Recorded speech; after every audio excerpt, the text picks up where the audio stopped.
It just kind of happens. It kind of happens. Mary back? She's back. Okay. So I think we're just waiting for Du's setting us up live on our YouTube page. And once he tells us we're good, I think by the looks of it, I know we have a quorum, and we'll just wait for Du.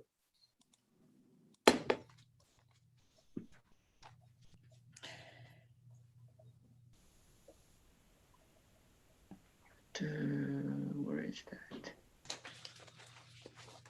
I think we are live. Okay, Thank you. good. Well, the gavel has come down and I'll call this LAFCO meeting to order. And could we have a roll call, Keen, please? Sure. Yes. Commission Clerk Tammy, go ahead. Commissioner Salas, Present. Commissioner Desmond, Here. Commissioner Jacob, Here. Commissioner Kersey is absent. Commissioner McKenzie, Here. Commissioner Willis, Here. Commissioner Vanderlyn, Present. Commissioner Wells. Is Commissioner Wells on? Absent. Alternate Commissioner McNamara, Here. alternate Commissioner Cox is absent. Alternate Commissioner Kate is absent. Alternate Commissioner Lump. Commissioner Lump is absent. Commissioner Mathis, Present.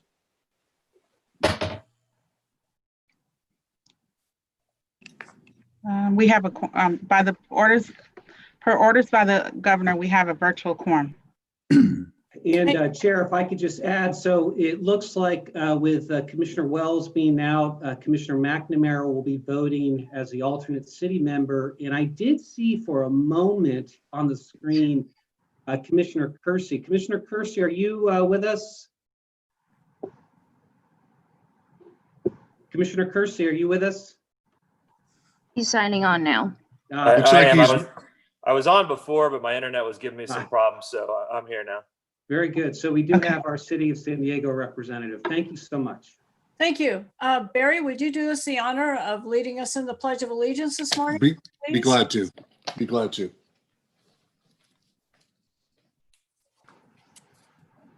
Ready to begin. I pledge allegiance To the flag Flag of the United States. United States of America and to the republic for which it stands, one one nation, under God, indivisible, and and justice for all. justice for all.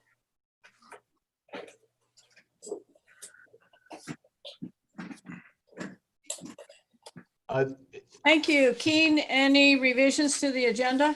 No changes to the agenda, Chair, but I do want to just take the opportunity once again to note to the viewing public that we are live streaming this meeting on our YouTube page.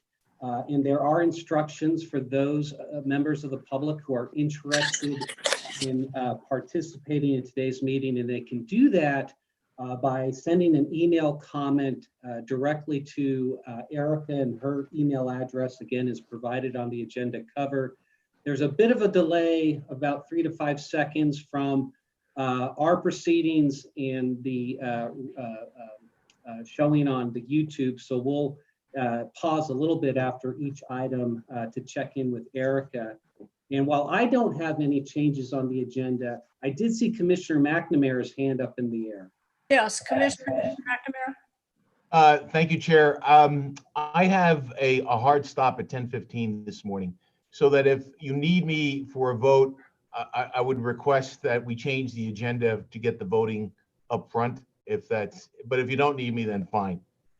I think we should be good. We have one main item that I think we'll get to pretty quickly, but thank you, Chair, or Commissioner McNamara. Thank you. Thank you. Any public comments this morning on items not on the agenda? Tammy, any pre-registered comments? None. We received none. Very good. And then let's check in with Erica. Erica, any live email comments coming into you? None. I have not received any. We're good to go, Chair. Thank you. We have a consent agenda and it's A through G. Are there any commissioners that wish to pull an item off the agenda? Joe? Madam, yeah, I just have a quick question of staff on item E. Looking at the map, what is our policy, and do we go out and notify those surrounding an annexation like this, that this would be an opportune time for them to also annex? Because this is an island and we're taking it little by little and making the island smaller and smaller. And I know the city of Escondido at one point in life had a requirement with annexations to go out to basically the neighborhood and try and expand the annexation area. So my question, do we have Commissioner McKenzie, let me check in with Chief Policy Analyst Robert Berry on this. Robert, if you're listening, the question is relating to item 5E, that's the Linden Hour, and our outreach or noticing of the neighbors. Can you speak to that? Robert. Robert, you there? He's muted. His camera's off. Why don't we pull that item, and if there are no, We can do that. Let's do it at the end. Can we just pull that to the end of the agenda since Commissioner has to leave early? yeah, well, Very good. let's pull the item. I'd like, and if there are other commissioners that want to pull any other items off the consent agenda, now's the time. Otherwise, the chair will entertain a motion on the consent agenda, except for item E. I'll Move to approve the consent calendar except for item E, Desmond. Second. Thank you, Jim. There's a Second from Barry Willis. Okay, I think there's 2 seconds. That's fine. Okay. Okay. Can we have a roll call vote, please? Commissioner Vanderlyn, Yes. Commissioner Jacob, Yes.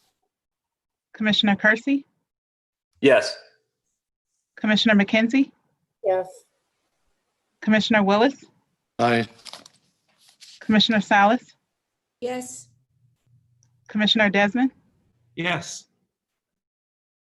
and alternate Commissioner McNamara. Yes.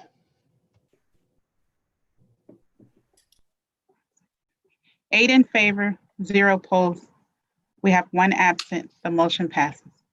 Thank you. Could we get a answer to Joe's question on item E? Robert, can you speak to our noticing and or outreach for 5E, Linden Hour?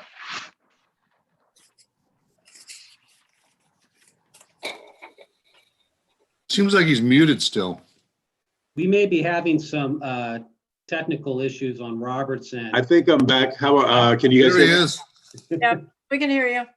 Sorry Here, about that. The Lindauer proposal is based on a failing well circumstance where Vallecito's Water District can provide service for water and wastewater to one single family home. So as far as the questioning on noticing, there's no sphere amendments that are involved in this. So that's why it's a consent item. Robert, my question was, this one parcel is requesting annexation for a specific reason. That's fine. I understand that. But my question is, and I obviously, LAFCO does not have a policy to go out to the surrounding, at least the 2 surrounding parcels, because you got one small parcel right next to it. And and I don't know, well, it has to be on well because it's not within the Vallecito's, has not been annexed to Vallecito. So it's on a well. Nitrates are very high up there. So my question is, obviously you've answered my question that no, we did not go out to any of the surrounding parcels. Is that correct? Yeah, our policy is to survey the adjacent parcels when we have city annexations under consideration so that we can provide a more logical and orderly incorporated boundary. When we're looking at annexation to enterprise districts, water and sewer districts, it's really based on a need for service. And we don't proactively go and survey the adjacent property owners to find if they have similar needs. This situation was a well that had failed. But no, we did not survey the adjacent property owners to find if they had similar circumstances.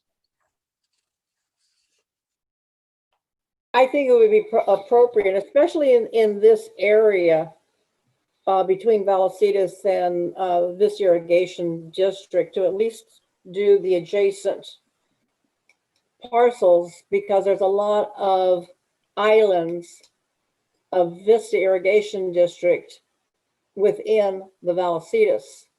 Okay, so you're requesting a continuance then to notify surrounding property owners? What it is you want, Joe? No, go forward with this, but in the future, you know, be proactive.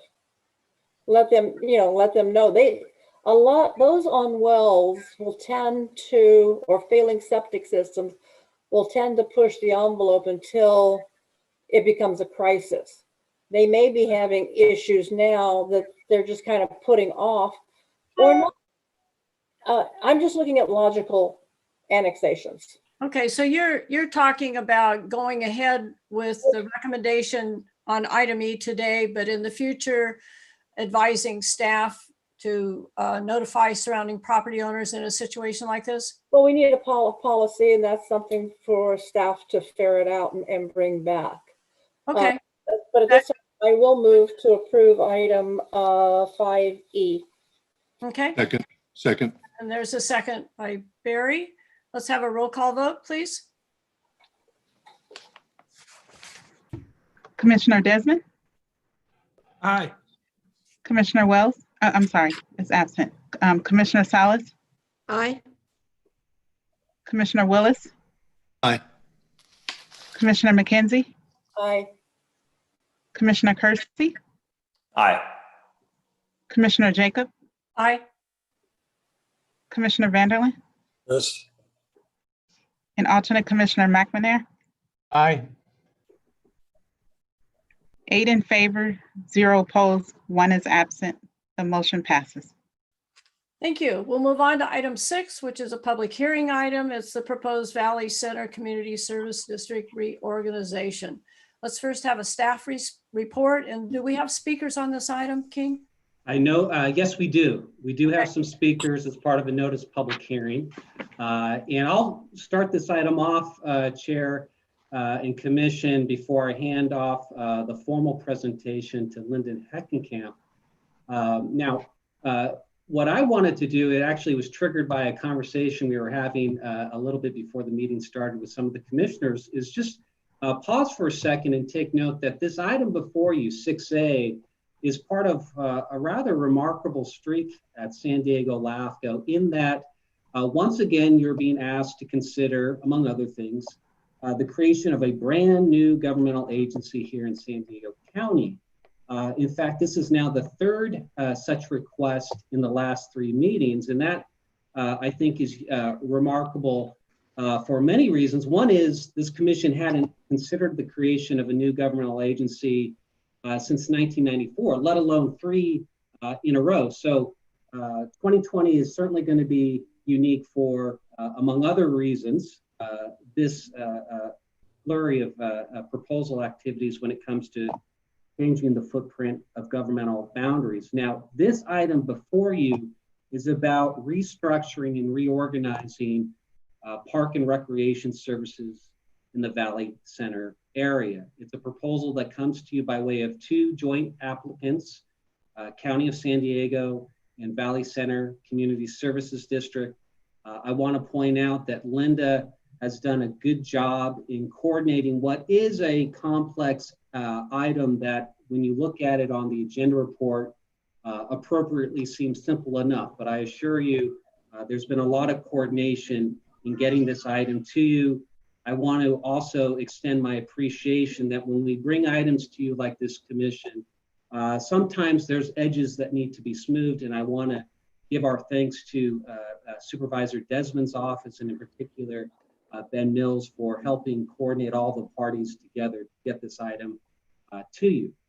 So with that as the premise, I'm going to hand this item off to Linda with a caveat that because the coordination was going so strong, Commission, we are going to talk about a couple of revisions to our own recommendation in a bit, and that includes firming up the terms of approval, which we think ultimately make this proposal even stronger.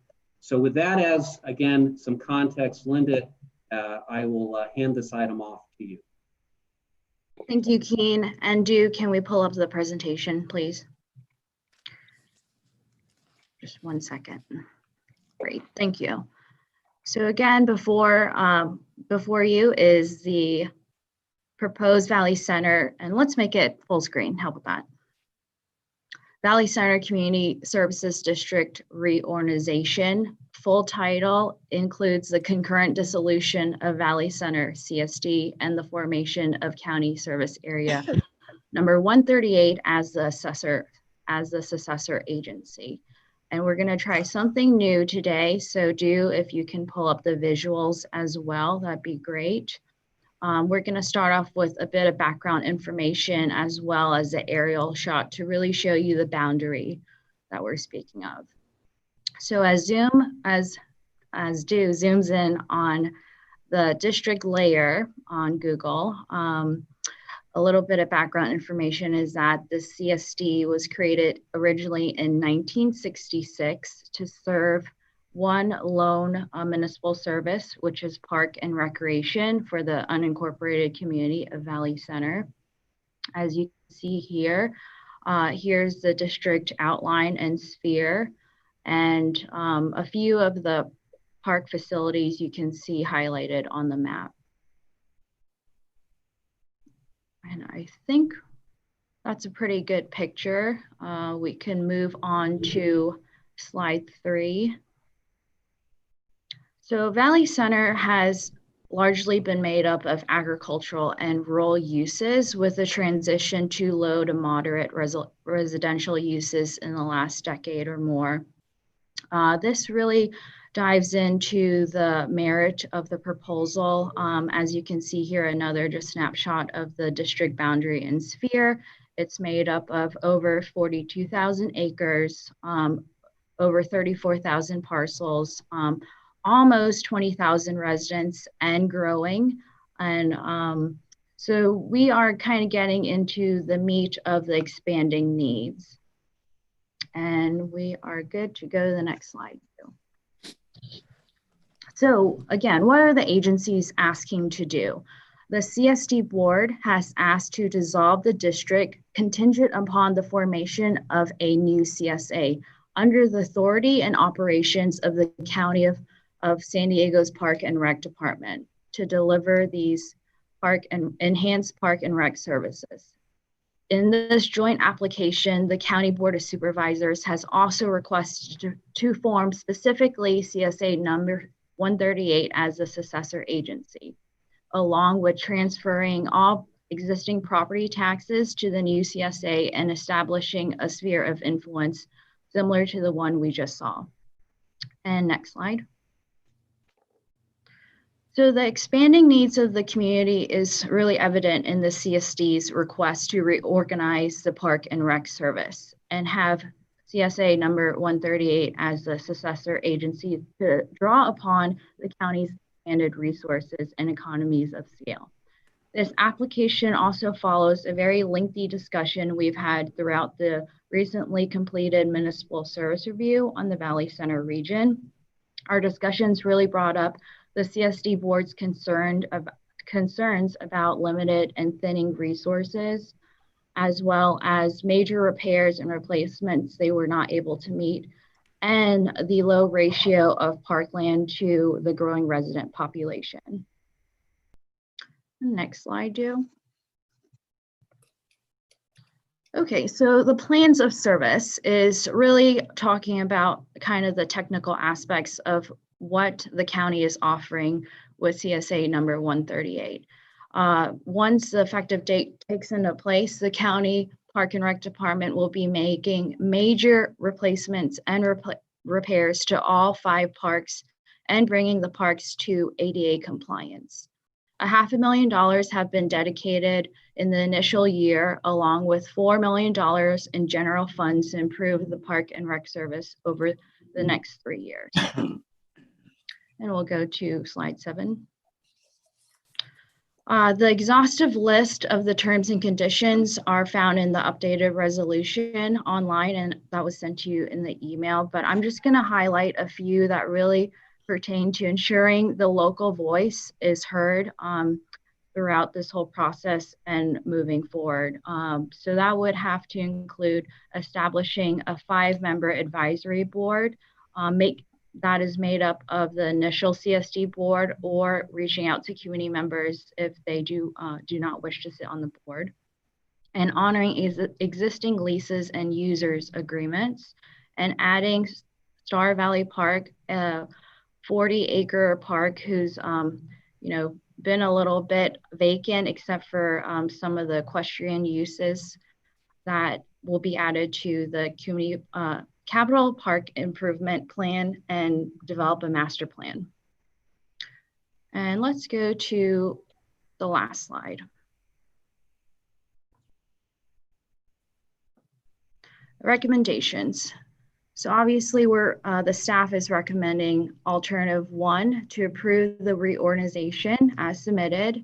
And as we talked about before, establish a sphere for the new CSA, and following a 30-day reconsideration period, we'll be holding a protest hearing. Tentatively, it's been set for December 3rd, I believe, at 10 a.m. And we have a few members of the community who are ready to speak from the CSD, as well as the County Department of Park and Rec. They are here to answer any kind of technical questions the commissioners or members of the public may have. And that concludes my staff report. Thank you. Before we go to public speakers, do commissioners have any questions on this? I would just like to ask, it seems like it's an overwhelmingly support. Is there any opposition from anybody on this? We have not heard any opposition at all. We have run public hearing notices as well in the Tribune and the local syndicate. I believe it's called Valley Roadrunner, and we haven't heard. Okay. And it's, I mean, we've already answered a big question of the funding is really there for them. That's what they're really after. That's the big thing that they didn't have. They didn't have the resources for that. So it's a positive all the way around. Okay. Joe, question? Yeah, I have a question. That little triangle that's down there at the bottom of the graphics, it shows that it's in the CSD and /CSA, but it's not within the sphere. So that area is actually overlapping the city of Escondido, I believe. We will be benchmarking it for the next MSR to tackle once we kind of transfer the services and identify the service level going forward. So we just kind of pushed it to the next MSR cycle. So you're proposing to? We keep everything intact as is. The CSD district boundary and sphere will just transfer to the CSA. No sphere amendments at this time due to pushing that to the next MSR cycle. Okay, thank you. And Commissioner McKenzie, if I could add, there's another reason why we're doing that.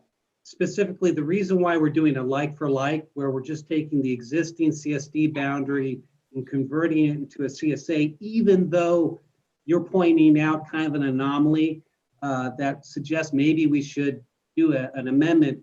For CEQA purposes, we wanted a like for like. And so that's why we are punting any considerations of a change to another day. That's why I have a question, because the graphic shows that this is the boundary of the CSD. It is the boundary, and so it will go into the CSA. However, we are not including it in the sphere.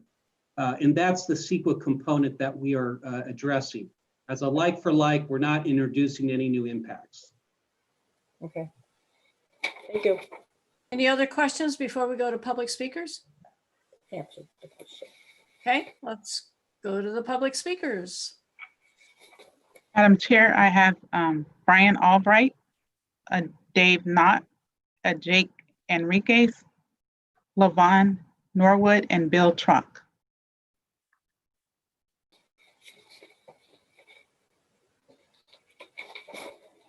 Okay. If your name's been called, go ahead. Why don't we start with actually the CSD representative, Mr. Truck. If you're available, why don't you go ahead? Sure. Thank you. My name is Bill Troke, and I'm on the board for the CSD and have been for a number of years, and involved with the attempt to develop Star Valley Park, this 46-acre property that we have.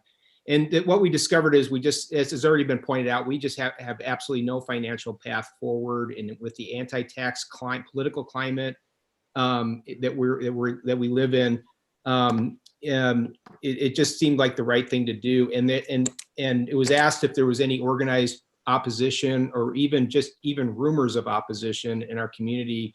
And I can tell you there is no organized opposition. And anecdotally, I can tell you that everybody seems to be for this. It seems like a real win for our community. Our community is expected to grow about 20 to 25% over the next 5 years. And so this seems like the right time to make this kind of move for the sake of the people in the community. Thank you. Why don't we call the other names one at a time? Okay, Madam Chair, I have a Brian Albright. Yeah, thank you, Madam Chair. I'm the director of the county's Parks Department, and the two staff that are here with me include Region Manager Jake Enriquez and North Operations Chief Dave Knopp. I think Linda's summary is a very comprehensive summary of how we got to where we are and what we're proposing to do.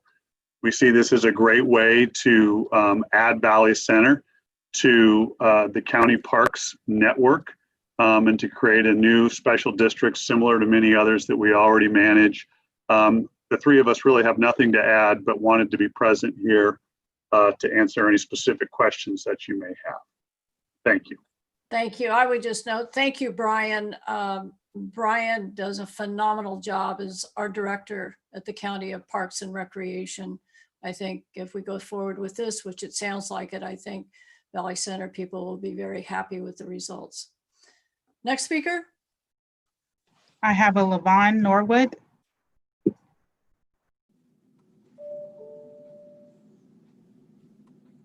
Ms. Norwood, are you available?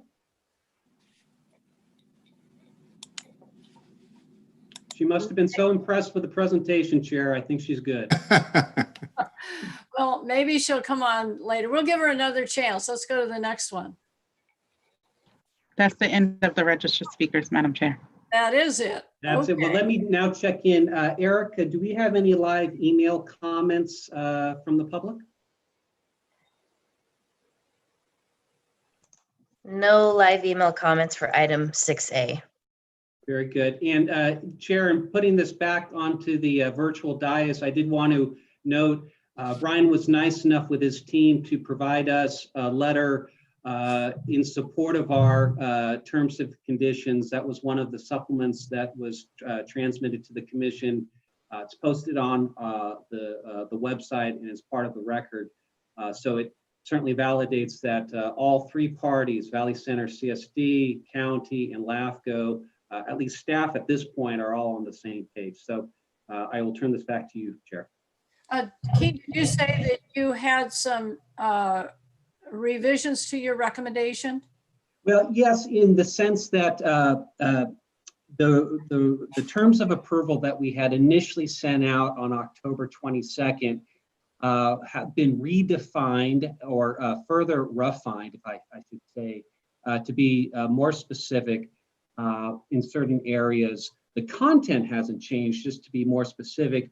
A specific example is all the conditions are listed in the draft resolution under item number 7. There's 10 of them, I believe. One of the key revisions that is worth noting to the commission is that we have worked with the county and Valley Center CSD to make it explicit that one of the approval terms is for the county to employ or otherwise contract with the existing CSD general manager through the end of this fiscal year. And that's certainly consistent with what we have done in past instances of dissolutions of agencies to make the affected employees whole at least through the end of the fiscal year. And again, I appreciate Brian and county staff working with HR to make that condition digestible on their end. So then, as I understand it, the motion would be the staff recommendation with the most recent revisions that you just noted? Yes, does that work for you, Holly? Holly Yes, it shaking. does. Yes, Okay. All right, that's on record without. Is that 3-second delay? exactly. Barry, did you have a question? Oh, I just wanted to, I know this might be a rhetorical question, but for board member Bill Truck, is it? Hopefully I'm pronouncing it right. Do you see any, I know you're in support, but do you see any downside to doing this at all? I see absolutely no downside to doing this. Okay. This is going to be a real win for our community. Thank you. I make a motion to approve with what the staff is proposing, alternative 1. Commissioner Grossman, I think you had your hand up next. Yes, thank you. And I'll second that motion from Barry. Yeah, Keen, you had me a little concerned when you said you're changing and modifying the conditions. I like the one that you brought up about hiring, I guess they have one staff member there and keeping that person on for until the end of the fiscal year and hopefully longer if things work out. But is there, what else? Because I'm trying to flip through the agenda here or the agenda item and I don't see those conditions. So I was just curious what other tightening up you might have done. Well, that is the main tightening up that has a substantive effect on the reorganization. The other changes provide more specificity in terms of the intent. For example, there was a request initially from Valley Center CSD for the county to consider building a senior center. Well, we wanted to acknowledge that, but also expand it out because the county doesn't necessarily just build senior centers, they have multi-generational centers. So we've smoothed the language out. We've recognized through Brian's, Jake, and Dave's help that some of the lease agreements that the county is agreeing to take on as the successor agencies, they vary from lease to use arrangements, so to comport with county code. We've addressed that. And then functionally, Holly has cleverly identified that the way we can get, essentially quantify that the county has met these conditions is ultimately through a letter from Brian as the Parks and Rec director on letterhead, attesting that these 10 specific conditions have been met. That's what we will hold them and be the barometer to say, yes, they've met their threshold. I guess I'm looking for those 10 conditions in the agenda item. And I didn't. So if you go to, and it was a supplement that we had sent out on Friday, and it is posted online, but it's the draft resolution being attachment 2 to this item. And as you go down to the therefores, item number 7 delineates the conditions. And 7A are all the conditions that need to be met before we record this item. And then 7B are all the conditions that would occur afterwards. The big one being the transfer of all existing property tax from CSD to the new CSA. Okay. All right. Well, thank you for the clarification. I just wanted to say thank you to the LAFCO staff and Valley Center Parks, Ben Mills, County Parks Recreation, also to the boards of supervisors, for bringing this item to fruition. Last year, the Valley Center Parks took in action to submit the application to LAFCO to transfer their authority, their land, and more importantly, their tax assessment to the county. And no fault of their own, the park board came to the realization they didn't have the operational revenue, let alone develop any new parks in the community. So Valley Center is a growing community, as was stated earlier, very severely underserved by parkland. And as noted in the staff report, the community has approximately 1.5 acres of parkland for every 1,000 residents, rather than the Quimby Act requirement of 3 acres for every 1,000. So only about 50% of that requirement.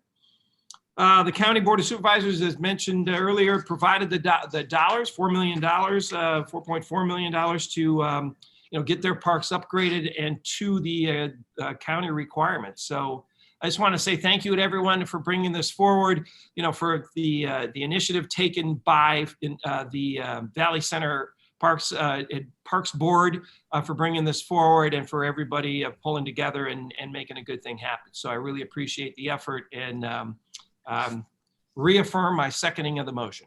Thank you. Thank you, Jim. We do have a motion and a second. Can we have a roll call vote if there's no other discussion? Yes, Madam Chair. Commissioner Jacob, Yes. Commissioner Kersey, Yes. Commissioner McKenzie, Yes. Commissioner Vanderlin, Yes. Commissioner Willis, Wholeheartedly, yes. Commissioner Salas, Yes. Commissioner Desmond, Yes. Commissioner McNamara. Yes. We have 8 in favor, 0 opposed, 1 is absent. The motion passes. Thank you. We'll move on to item number 7. Keen, anything to report? Nothing for 7. Thank you, Chair. How about 8? A couple of things. One is our next meeting on December 7th is going to be perhaps a little longer than normal, because I think we'll have at least 2 municipal service reviews being presented, both having some interesting items therein, including Linda's work on a countywide resource conservation district review, which is the first one that this commission has done since the study mandate came aboard. And then, of course, it's going to be also our last meeting with a few of our commissioners. And so there's going to be some virtual celebrations in honors. And Sherry, you may be involved in this. So plan accordingly to maybe make the next meeting a little longer than normal. So what you're saying is it's not going to be as short a meeting as it is today. Correct. Okay. You got it. Who's bringing the cake? I'm sorry, Joe. Who's bringing the cake? Right. There will be many things being brought in virtually. Virtual. I understand the virtual cake is non-fattening.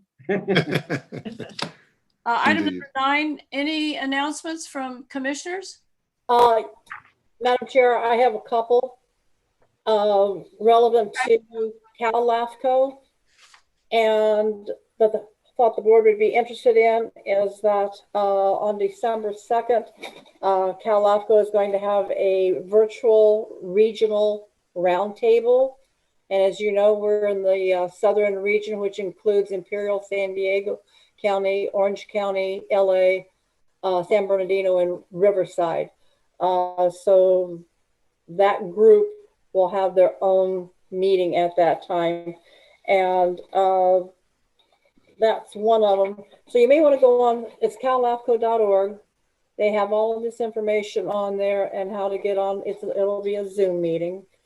I did attend 2 Cal LAFCO meetings. One was the elections committee, and we had city member up for election and a county or public member. And the public member was David West from Imperial. He was reelected. And Cheryl Brothers, mayor of Fountain Valley, she was reelected. And at the board meeting, we had the election of officers, and the officer, everybody moves up according to policy. So the treasurer's position was open, and that was filled by a commissioner from the coastal region as a city member. Gary Thompson was reappointed as the Deputy Executive Officer. He is EO of San Bernardino, right, Keen?